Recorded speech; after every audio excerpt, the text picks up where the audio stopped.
పాదయాత్ర ముగింపు సభ వేదికగా వైసీపీ సర్కార్పై నారా లోకేష్ విమర్శలు గుప్పించారు. నమ్మి అవకాశం ఇస్తే రాష్ట్రం మొత్తాన్ని సర్వనాశనం చేశాడని మండిపడ్డారు. మరోసారి అవకాశం ఇస్తే ఏపీని మర్చిపోవడమేనని హెచ్చరించారు. టీడీపీ జనసేన కూటమి అధికారంలోకి రాగానే సంక్షేమం అభివృద్ధి ఏంటో చూపిస్తామన్నారు. ఈ యువగలం ఆపేదానికి పోలీసులు పంపించారు. అంబేద్కర్ గారు రాసిన రాజ్యాంగం చూపించి ఈ యువగలం ముందరికి సాగింది. ఈ యువగలం ఆపేదానికి ఆనాడు సైకో జగన్ GO1 తీసుకొచ్చాడు.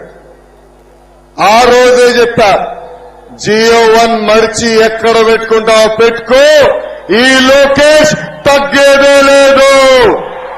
నా మైక్ వేగులు లాక్కున్నారు. ఇది అన్న విశ్వవిఖ్యాత నడ సార్వభౌమ స్వర్గశ్రీ నందమూరి తారక రామారావు గారు ఇచ్చిన గొంతు. ఈ గొంతు నొక్కే మగాడు పుట్టలేదు, పుట్టవోడు. యువగలం ఆనాడే చెప్పా, ఈ యువగలం సాగనిస్తే పాదయాత్ర, అడ్డుకుంటే దండయాత్ర. వైకాపా కార్యకర్తలు పంపించారు. వాళ్ళు మనోళ్ళ పైన గుడ్డేస్తే పసుపు సైన్యం ఆమ్లెట్ వేసి రిటర్న్ గిఫ్ట్ ఇచ్చింది. బామలకే భయపడని బ్లడ్ మనది. ఈ పిల్ల సైకోల్కి మనం భయపడతామా?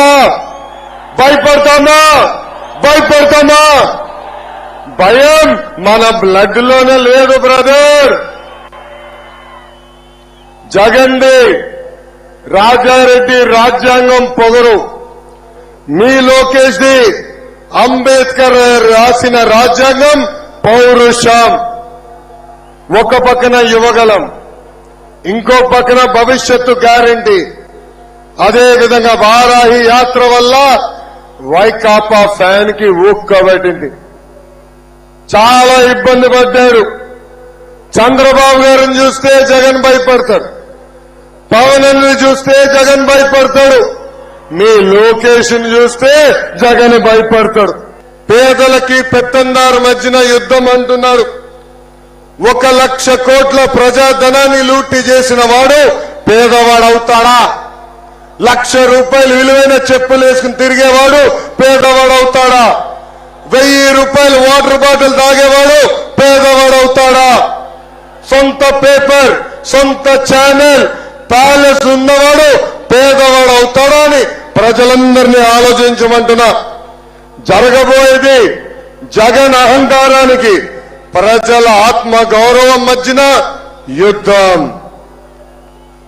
ఈ జగన్ని చూస్తే అప్పుల అప్పారావు గుర్తొస్తాడు.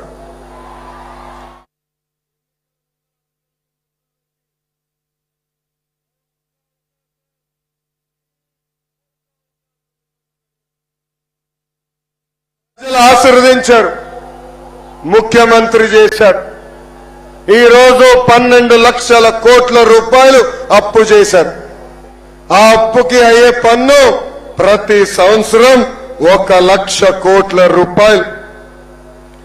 సంపద సృష్టించి సంక్షేమం అందించే విజరీ నాయకుడు మన నాయకుడు చంద్రబాబు నాయుడు గారు ఇప్పుడు రాష్ట్రానికి కావాలి. ప్రజల తరపున పోరాడే నాయకుడు పవర్ఫుల్ పవర్ అన్న ఈ రోజు రాష్ట్రానికి కావాలి.